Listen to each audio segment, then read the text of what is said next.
दोस्तों, अगर आप चाहते हैं कि स्टडी आईक्यू के हर एक वीडियो की नोटिफिकेशन आपको मिलती रहे तो आपको स्टडी आईक्यू चैनल को सब्सक्राइब करना है, बेल आइकन पर क्लिक करना है, जिससे आप कोई भी वीडियो मिस नहीं करेंगे। नमस्कार दोस्तों, नॉर्थ अमेरिका के अंदर एक आउटब्रेक सामने आया है पिछले कुछ दिनों में, जिसका नाम है सैल्मोनेला आउटब्रेक। और इसका जो डायरेक्ट लिंक है वो आपका रेड अनियंस जो ग्रो किए जाते हैं नॉर्थ अमेरिका के अंदर, उसको बताया जा रहा है। मैं आपको इस वीडियो में बताऊंगा कि इस पर्टिकुलर आउटब्रेक का मतलब क्या है। आउटब्रेक बेसिकली आप यूं समझिए कि अगर जो नॉर्मल नंबर ऑफ पीपल किसी डिजीज से इंपैक्ट होते हैं, अफेक्ट होते हैं, अगर उनकी संख्या अचानक से बढ़ जाती है इस डिजीज की, तो उसको आउटब्रेक कहा जाता है। तो इसके बारे में हम पूरी चर्चा करेंगे। चलिए आगे बढ़ते हैं। मैं हूं अंकित अग्रवाल और अपडेट के लिए आप मुझे फॉलो कर सकते हैं इंस्टाग्राम, फेसबुक और ट्विटर पर। मेरे लेक्चर की हर पीडीएफ आपको फेसबुक पर तो मिलेगी ही, प्लस साथ में आप मेरा टेलीग्राम चैनल ज्वाइन कर सकते हैं by searching Ankit Agarwal official. और अगर आप यूपीएससी की तैयारी कर रहे हैं तो आपके लिए सुनहरा मौका है। स्टडी आईक्यू है आपके लिए स्मार्ट कोर्सेज, जिसके थ्रू आप अपनी प्रिपरेशन और भी ज़्यादा अच्छे तरीके से कर सकते हैं। तो सबसे पहले मैं यहाँ पर आपको दिखाना चाहता हूँ 2-3 आर्टिकल आप देख सकते हो। न्यूयॉर्क टाइम्स का आर्टिकल है, red onions link to salmonella outbreak. Official से यहाँ पर यह बताया जा रहा है कि ये जो आउटब्रेक है यूएस के अंदर 43 स्टेट से ज़्यादा जो है ये फैल चुका है, वहाँ पर कई सारे लोगों को बीमार कर चुका है। और इसका जो विस्तार है दोस्तों, वो सिर्फ यूएसए के अंदर सीमित नहीं है, ये जो पूरा विस्तार है कनाडा के अंदर भी फैल गया है सैल्मोनेला आउटब्रेक। और पिछले कुछ दिनों से यहाँ पर देखने को मिला कि एक मिस्टीरियस आउटब्रेक है। ध्यान रखिएगा, ये जो सैल्मोनेला है ये पहले का ही डिजीज़ है, ये कोई नया डिजीज़ नहीं है। लेकिन जिस तरह से आपने देखा कि जो कोरोना वायरस है ये आपका पहले भी आया था 2003-4 में, लेकिन इसने अपना स्ट्रेन चेंज कर लिया, इसने अपना रूप चेंज कर लिया। तो ये भी जो सैल्मोनेला आउटब्रेक आया है इसका भी मिस्टीरियस इसीलिए बताया जा रहा है कि जो स्ट्रेन है इसका ये डिफरेंट है। इसका नाम मैं आपको आगे बताऊंगा, लेकिन सबसे पहले आप समझ लीजिए कि ये सैल्मोनेला इन्फेक्शन होता क्या है, इसका मतलब क्या है बेसिकली।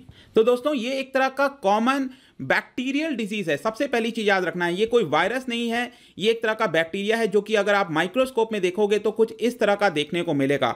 और ये आपके बॉडी में कहां पर इंपैक्ट करता है, ये करता है बेसिकली आपका जो इंटेस्टिनल ट्रैक्ट है, इंटेस्टिनल आप यहां पर देख सकते हो, इसको ये इंपैक्ट करता है। और ये होता क्यों है, ये बेसिकली ज्यादातर पाया जाता है एनिमल्स और बर्ड्स के अंदर। तो अगर कोई भी ह्यूमन बीइंग डायरेक्टली अगर उस एनिमल और बर्ड्स के कांटेक्ट में आता है तो उसको ये डिजीज हो जाएगी। या फिर अगर वो जो एनिमल और बर्ड्स है अगर उसका जो वेस्ट होता है वो किसी फूड के अंदर चला गया, तो अगर आपने उस फूड को कंज्यूम कर लिया तो ये आपको डिजीज हो जाएगा।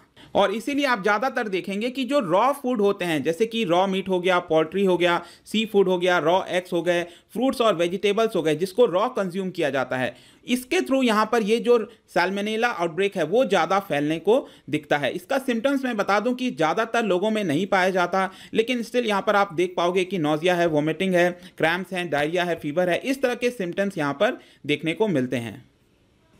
और अब हम बात करते हैं कि यूएसए के अंदर ये जो सैल्मोनेला आउटब्रेक है वो कैसे आया है। देखिए, अगस्त 6, 2020 का ये आंकड़ा मैं आपको बताऊं तो यूएस के अंदर 640 लोगों को यहाँ पर ये जो आउटब्रेक है वो इम्पैक्ट किया है, वो अफेक्ट किया है। और इसका जो स्ट्रेन की मैं बात कर रहा था, ये एक तरह का नया स्ट्रेन आया है सैल्मोनेला का, जिसका नाम है न्यूपोर्ट। आपके एग्जाम में आ सकता है कि न्यूपोर्ट रिसेंटली न्यूज़ में था, ये किस डिजीज से रिलेटेड है, तो ध्यान रखिएगा ये है आपका सैल्मोनेला। और जैसा कि मैंने बताया 43 राज्यों में ये ऑलरेडी फैल चुका है। और ये बेसिकली स्टार्ट हुआ है, ऐसा बोला जा रहा है by centres for disease control and prevention के द्वारा, कि 19 जून से लेकर 23 जुलाई तक यहां पर देखने को मिला कि अलग अलग जगह इस पर्टिकुलर डिजीज की शुरुआत हुई। और इसमें जो लोग इंपैक्ट हुए हैं, जैसे कि आपने कोविड-19 में देखा होगा कि जो ओल्ड एज पीपल हैं उनको बहुत ज़्यादा इंपैक्ट कर रहा है। लेकिन ये वाला जो आउटब्रेक है, ये आपकी उम्र अगर 1 साल से कम है वहां से लेकर 102 ईयर्स तक के लोगों को यहां पर ये आउटब्रेक जो है इंपैक्ट किया है। अब यहाँ पर क्वेश्चन आता है कि ये आखिरकार फैला कहाँ से, इसका सोर्स कहाँ से है बेसिकली। तो आपने कोविड-19 के टाइम इस पर्टिकुलर ऑर्गेनाइजेशन के बारे में अक्सर सुना होगा, जिसका नाम है centres for disease control and prevention. ये बेसिकली अमेरिका की जो फेडरल एजेंसी है वो है, ये हेल्थ से रिलेटेड चीज़ों को देखती है। तो उन्होंने बताया कि इसका जो सोर्स है वो कैलिफोर्निया के अंदर, यूएस के अंदर जो कैलिफोर्निया स्टेट है, वहाँ पर जो रेड अनियंस उगाए जाते हैं, ग्रो किए जाते हैं, वहाँ से ये बेसिकली जो पूरा आउटब्रेक है वो फैला है। और इसको मैं आपको मैप में भी दिखा देता हूँ। आप देखिए, ये है आपका कैलिफोर्निया, सबसे जो वेस्टर्न पार्ट है यूएस का, वहाँ पर आपको देखने को मिलेगा। और इसी की वजह से जो पूरा वेस्टर्न पार्ट है वो बहुत ज़्यादा इम्पैक्ट किया है इस पर्टिकुलर आउटब्रेक के थ्रू। और यहाँ पर मैंने आपको स्टार्टिंग में बताया था कि ये जो डिजीज़ है वो आपका कनाडा के अंदर भी फैल गया है। तो यहाँ पर जो एजेंसीज़ हैं उन्होंने क्या किया, होल जीनोम सीक्वेंसिंग की, मतलब कि इस पर्टिकुलर जो डिजीज़ है कनाडा के अंदर और यूएस के अंदर उसके बारे में डिटेल से जानने की कोशिश की। तो इस पूरे एनालिसिस में ये सामने आया कि कहीं ना कहीं ये जो डिजीज़ है कनाडा में जो फैला है वो भी यूएस के थ्रू ही फैला है। तो ये जो डिजीज़ आप कह सकते हो दोस्तों एक कॉमन सोर्स से आया है, और वो मैंने आपको बताया कैलिफोर्निया में जो अनियंस ग्रो किए जाते हैं वहाँ से। अब कैलिफोर्निया के भी अंदर अगर आप देखेंगे तो वहाँ पर एक बहुत बड़ी कंपनी है एग्रीकल्चर की जिसका नाम है थॉमसन इंटरनेशनल। उन्होंने बेसिकली प्रोड्यूस किया था बेकर्स फील्ड में, कैलिफोर्निया वहाँ पर उनकी कंपनी है जो कि इसको प्रोड्यूस करती है। तो उन्होंने क्या किया है, बहुत ज़्यादा सप्लाई कर दिया है पूरे यूएस की जो मार्केट है, होलसेल मार्केट है, रिटेल मार्केट है, और यहाँ पर डर है कि ये लगातार कहीं कंज्यूम ना किया जाए। इसको देखते हुए जो सीडीसी है उन्होंने गाइडलाइंस भी जारी की और कहा कि जो भी अनियंस आए हैं थॉमसन इंटरनेशनल की तरफ से उसको यहाँ पर कंज्यूम नहीं किया जाए। और इसको देखते हुए बाकी भी कई सारी कंपनीज हैं जैसे कि आप देख सकते हो जायंट ईगल, पब्लिक्स, उन्होंने भी ये जो पूरा अनियंस है उसको यहाँ पर रिकॉल कर दिया है इस पूरे आउटब्रेक को देखते हुए।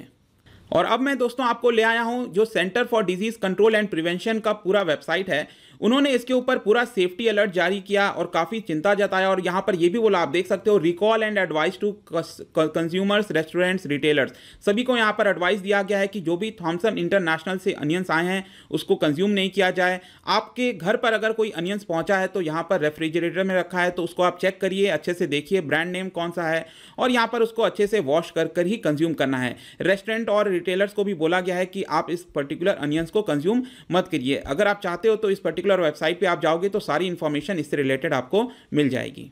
तो आई होप दोस्तों ये जो वीडियो था रिलेटेड टू सैल्मोनेला आउटब्रेक, इसके बारे में आपको सभी कुछ पता चल गया होगा, और इसका मेन रीजन जो है रेड अनियंस जो बताया गया है कैलिफोर्निया में, ऐसा बताया जा रहा है। तो अगर आपको कोई भी कोर्स परचेज करना है स्टडी IQ पर, आप ऐप पर जा सकते हैं, डाउनलोड कर सकते हैं। किसी भी इंक्वायरी के लिए आप मुझसे डायरेक्टली इंस्टाग्राम पर जुड़िए, यहाँ पर मैं डेली एक MCQ डालता हूँ, आप जाकर स्टोरीज में प्ले कर सकते हो। मिलता हूँ आपसे next time, till then thank you very much, see you soon.